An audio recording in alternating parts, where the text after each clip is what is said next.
this video, don't forget to subscribe my channel, The Credible Advice. अस्सलाम वालेकुम, मेरा नाम सहर है और मैं कोर कंसल्टेंट में सीनियर काउंसलर काम करती हूँ।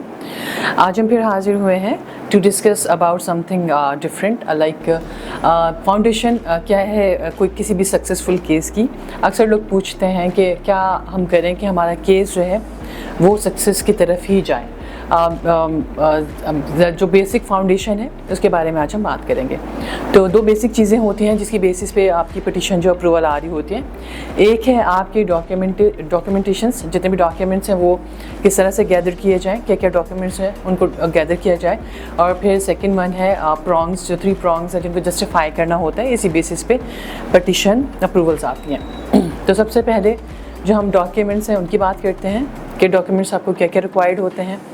आपके डॉक्यूमेंट्स में आपका सबसे पहले आपके क्रेडेंशियल्स होते हैं। एजुकेशनल डॉक्यूमेंट्स आप सारे हमें प्रोवाइड करते हो, जिसमें ट्रांसक्रिप्ट्स एंड डिग्रीज़ दोनों ही चाहिए होती हैं। उसके बाद आपके करियर रिकॉर्ड में आपका कोई प्रमोशंस हैं, कोई ट्रेनिंग्स हैं, कोई अचीवमेंट्स हैं, कोई कभी अवार्ड मिला है या कोई कभी कॉन्फ्रेंसेस अटेंड की हैं। ये नेसेसरी नहीं होता, एक्सपीरियंस लेटर्स भी काफ़ी होते हैं, लेकिन अगर ये सारी चीज़ें हों साथ तो इन्हेंस करती हैं आपकी पिटीशन को। उसके के प्रोग्रेसिव एक्सपीरियंस जो है वो शो करना होता है। फिर है आपका रिकमेंडेशन लेटर्स, जो आप अपने सीनियर्स, अपने पेयर्स वगैरह से ले सकते हो, अपने कलीग्स वगैरह से ले सकते हो, जिसका सैम्पल ड्राफ्ट हम आपको प्रोवाइड करते हैं। क्योंकि बहुत सारे लोग हमें पूछ रहे होते हैं, यहाँ पे थोड़े लोग कंफ्यूज होते हैं कि हम कहाँ से रेफरेंस लेटर या रिकमेंडेशन लेटर्स लें। तो रिकमेंडेशन लेटर्स और किस तरह से बनाएं, तो रिकमेंडेशन लेटर्स का सैम्पल ड्राफ्ट हम आपको प्रोवाइड करते हैं और फिर आपके साथ गाइडेंस में भी रहते हैं, आपको गाइड भी करते रहते हैं ताकि आप उनको अच्छी तरह से प्रोसेस को कंप्लीट कर पाएँ। उसके बाद अपडेट रिज्यूम होता है, कवर लेटर होता है और सिविल डॉक्यूमेंट्स में आपके पूरे फैमिली के पासपोर्ट्स होते हैं, birth certificate, FRC and marriage certificate होता है। जैसे ही आपके सारे डॉक्यूमेंट्स कंप्लीट होते हैं उसके बाद फिर 3 प्रॉन्ग्स हैं जिनको आपने जस्टिफाई करना होता है कि कैसे आप उनके नेशनल इंटरेस्ट में फॉल करते हैं, उनको जस्टिफाई करना होता है। तो ये 3 प्रॉन्ग्स जो हैं, बहुत सारे लोग आजकल हम देख रहे होते हैं ग्रुप्स, डिफरेंट ग्रुप्स बन गए हैं लोगों के, और वो एक दूसरे को सजेस्ट कर रहे होते हैं कि मेरा केस जो है सक्सेसफुल हुआ है, मैं आपके साथ चीज़ें शेयर कर देता हूँ।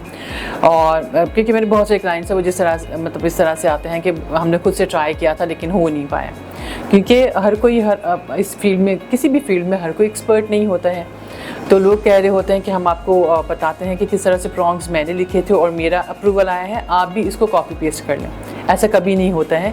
अगर आप लेट से कोई भी चीज़ अगर कॉपी पेस्ट की बेसिस पे ही अप्रूवल आने लगे तो हमारे पास जो अप्रूवल है हम भी यही ऐसा ही करें कि कॉपी पेस्ट करके भेजते रहें, तो ऐसा नहीं होता है। हर केस यूनिक केस बनता है। तो जब आप कोई भी केस यूनिक बनाते हैं तो ही उस पर अप्रूवल आता है। तो लोग क्या करते हैं, किसी को कॉपी पेस्ट करके फिर अपना केस ट्राई करते हैं कि हम ट्राई करते हैं कि इसी पे अप्रूवल आए। तो क्योंकि इसमें आपकी कॉस्ट भी काफ़ी इन्वॉल्व होती है, तो जो एक्सपर्ट हैं उनको मौका देना चाहिए कि वही इस काम को लेके चलें। तो क्योंकि हम इसमें एक्सपर्ट हैं, हम पायनियर्स भी हैं, तो हम जब भी आपका केस रेडी करते हैं 3 प्रॉन्ग्स को जस्टिफाई करते हैं।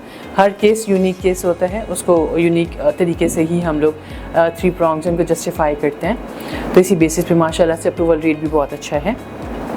मेरा नंबर स्क्रीन पे चल रहा है। अगर आपकी कोई भी क्यूरी हो आप कभी भी मुझसे पूछ सकते हैं। आप कोई क्यूरी हो, कोई क्वेश्चन हो, आप मुझे कांटेक्ट कर सकते हैं। दिस इज सहर signing off from core consultant. Thank you. I hope you like this video. If you did, don't forget to subscribe.